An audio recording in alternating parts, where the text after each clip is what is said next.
Holes by Louis Sachar. Chapter 7.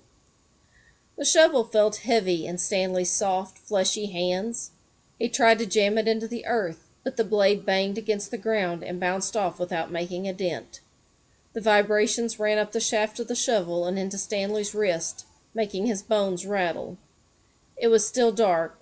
The only light came from the moon and the stars, more stars than Stanley had ever seen before. It seemed he had only just gotten to sleep when Mr. Pendanski came in and woke everyone up. Using all his might, he brought the shovel back down into the dry lake bed. The force stung his hands, but made no impression on the earth. He wondered if he had a defective shovel. He glanced at Zero, about 15 feet away, who scooped out a shovelful of dirt and dumped it on the pile that was already almost a foot tall. For breakfast, they had been served some kind of lukewarm cereal. The best part was the orange juice. They each got a pint carton. The cereal actually didn't taste too bad, but it had smelled just like his cot. Then they filled their canteens, got their shovels, and were marched out across the lake. Each group was assigned a different area. The shovels were kept in a shed near the showers. They all looked the same to Stanley, although X-Ray had his own special shovel, which no one else was allowed to use. X-Ray claimed it was shorter than the others, but if it was only by a fraction of an inch. The shovels were 5 feet long, from the tip of the steel blade to the end of the wooden shaft. Stanley's hole would have to be as deep as his shovel, and he had to be able to lay his shovel flat across the bottom in any direction. That was why X-Ray wanted the shortest shovel. The lake was so full of holes and mounds that it reminded Stanley of pictures he had seen of the moon. "If you find anything interesting or unusual," Mr. Pendanski had told him, "you should report it either to me or Mr. Sir when we come around with the water truck.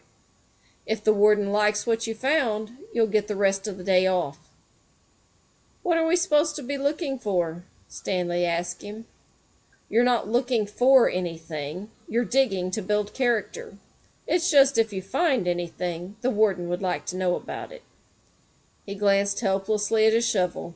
It wasn't defective. He was defective. He noticed a thin crack in the ground. He placed the point of the shovel on top of it and jumped on the back of the blade with both feet. The shovel sank a few inches into the packed earth. He smiled. For once in his life it paid to be overweight. He leaned on the shaft and pried up his first shovelful of dirt, then dumped it off to the side. "Only 10 million more to go," he thought, then placed the shovel back in the crack and jumped on it again. He unearthed several shovelfuls of dirt in this manner before it occurred to him that he was dumping his dirt within the perimeter of his hole. He laid his shovel flat on the ground and marked where the edges of his hole would be. 5 feet was awfully wide. He moved the dirt he had already dug up out past the mark. He took a drink from his canteen. 5 feet would be awfully deep, too. The digging got easier after a while.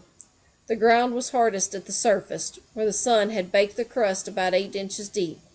Beneath that, the earth was looser, but by the time Stanley broke past the crust, a blister had formed in the middle of his right thumb, and it hurt to hold the shovel. Stanley's great-great-grandfather was named Elia Yelnats. He was born in Latvia. When he was 15 years old, he fell in love with Myra Minke. He didn't know he was Stanley's great-great-grandfather. Myra Minke was 14. She would turn 15 in 2 months, at which time her father had decided she should be married. Elia went to her father to ask for her hand, but so did Igor Barkov, the pig farmer. Igor was 57 years old. He had a red nose and fat, puffy cheeks. "I will trade you my fattest pig for your daughter," Igor offered. "And what have you got?" Myra's father asked Elia. "A heart full of love," said Elia. "I'd rather have a fat pig," said Myra's father. Desperate, Elia went to see Madame Zeroni, an old Egyptian woman who lived on the edge of town. He had become friends with her, though she was quite a bit older than him. She was even older than Igor Barkov. The other boys of the village liked to mud wrestle. Elijah preferred visiting Madame Zeroni and listening to her many stories. Madame Zeroni had dark skin and a very wide mouth. When she looked at you, her eyes seemed to expand, and you felt like she was looking right through you. "Elijah, what's wrong?" she asked before he even told her he was upset. She was sitting in a homemade wheelchair. She had no left foot. Her legs stopped at her ankle. "I'm in love with Myra Minky," Elijah confessed. "But Igor Barkov has offered to trade his fattest pig for her. I cannot compete with that." "Good," said Madame Zeroni. "You're too young to get married. You've got your whole life ahead of you. But I love Myra. Myra's head is as empty as a flower pot. But she's beautiful. So's a flower pot. Can she push a plow? Can she milk a goat? No, she's too delicate. Can she have an intelligent conversation? No, she is silly and foolish. Will she take care of you when you're sick? No, she is spoiled and will only want you to take care of her. So, she is beautiful. So what? Tooey!" Madame Zeroni spat in the dirt. She told Elijah that he should go to America. "Like my son. That's where your future lies, not with Myra Minky." But Elijah would hear none of that. He was 15, and all he could see was Myra's shallow beauty. Madame Zeroni hated to see Elijah so forlorn. Against her better judgment, she agreed to help him.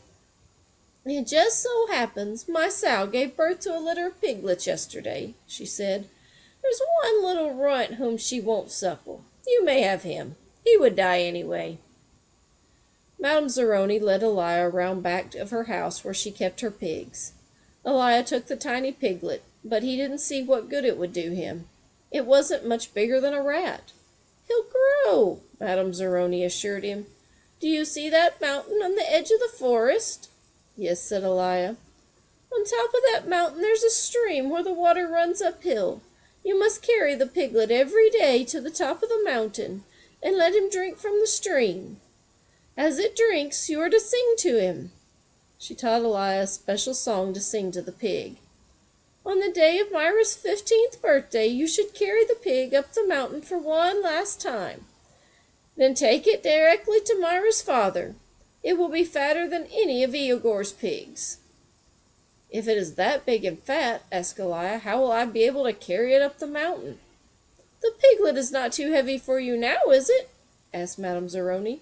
"Of course not," said Elijah. "Do you think it will be too heavy for you tomorrow?" "No." "Every day you will carry the pig up the mountain. It will get a little bigger, but you will get a little stronger. After you give the pig to Myra's father, I want you to do one more thing for me." "Anything," said Elijah. "I want you to carry me up the mountain. I want to drink from the stream, and I want you to sing the song to me." Elijah promised he would.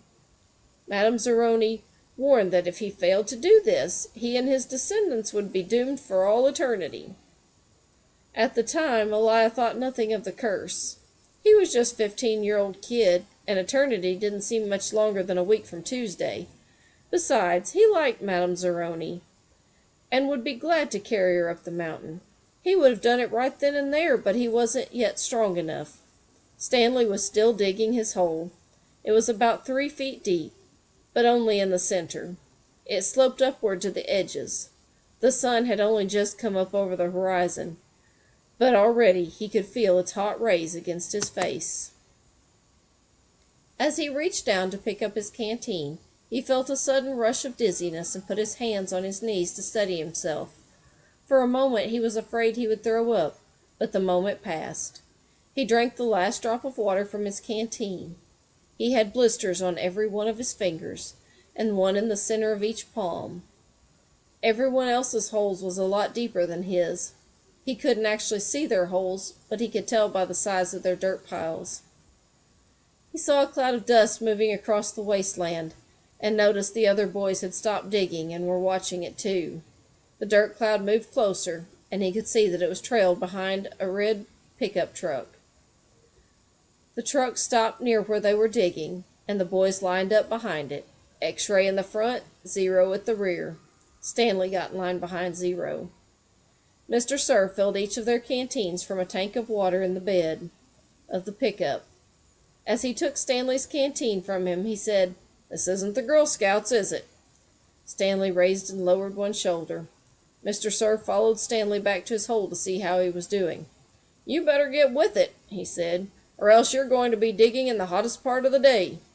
He popped some of the sunflower seeds into his mouth, deftly removed the shelves with his teeth, and spat them in Stanley's hole.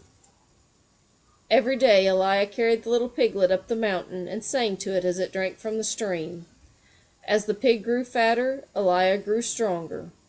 On the day of Myra's 15th birthday, Elijah's pig weighed over 50 stones.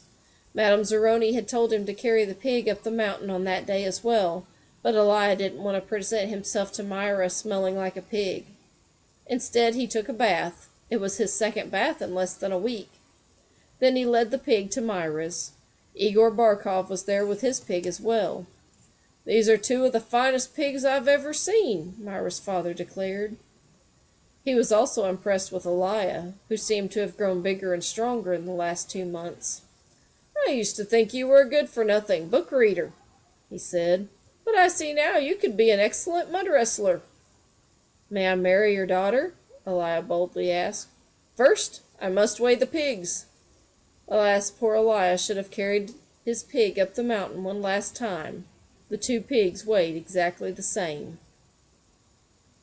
Stanley's blisters had ripped open, and new blisters formed. He kept changing his grip on the shovel to try to avoid the pain. Finally, he removed his cap and held it between the shaft of the shovel and his raw hands. This helped, but digging was harder because the cap would slip and slide. The sun beat down on his unprotected head and neck. Though he tried to convince himself otherwise, he'd been aware for a while that his piles of dirt were too close to his hole. The piles were outside of his 5-foot circle, but he could see he was going to run out of room. Still, he pretended otherwise, and kept digging, or kept adding more dirt to the piles that he would eventually have to move. The problem was that when the dirt was in the ground, it was compacted. It expanded when it was excavated. The piles got a lot bigger than the hole was deep. It was either now or later. Reluctantly, he climbed out of his hole and once again dug his shovel into his previously dug dirt. Myra's father got down on his hands and knees and closely examined each pig, tail to snout. "Those are 2 of the finest pigs I've ever seen," he said at last. "How am I to decide? I have only one daughter." "Why not let Myra decide?" suggested Elijah. "That's preposterous!" exclaimed Igor, expelling saliva as he spoke.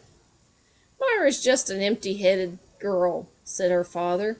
"How could she possibly decide when I, her father, can't?" "She knows how she feels in her heart," said Elijah.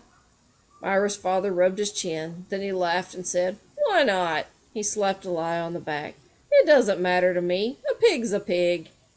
He summoned his daughter. Elijah blushed when Myra entered the room. "Good afternoon, Myra," he said. She looked at him. "You're Elijah, right?" she asked.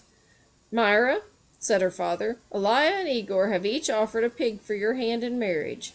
It doesn't matter to me. A pig's a pig, so I will let you make the choice. Whom do you wish to marry?" Myra looked confused. "You want me to decide?" "That's right, my blossom," said her father. "Gee, I don't know," said Myra. "Which pig weighs more?" "They both weigh the same," said her father. "Golly," said Myra, "I guess I choose Elijah. No, Igor. No, Elijah. No, Igor. Oh, I don't know. I'll think of a number between 1 and 10. I'll marry whoever guesses the closest number." "Okay, I'm ready." 10, guessed Igor. Elijah said nothing. "Elijah," said Myra, "what number do you guess?" Elijah didn't pick a number. "Marry Igor," he muttered. "You can keep my pig as a wedding present." The next time the water truck came, it was driven by Mr. Pendanski, who also brought sack lunches. Stanley sat with his back against a pile of dirt and ate. He had a bologna sandwich, potato chips, and a large chocolate chip cookie. "How you doing?" asked Magnet. "Not real good," said Stanley. "Well, the first hole's the hardest," Magnet said. Stanley took a deep breath. He couldn't afford to dawdle. He was way behind the others, and the sun had just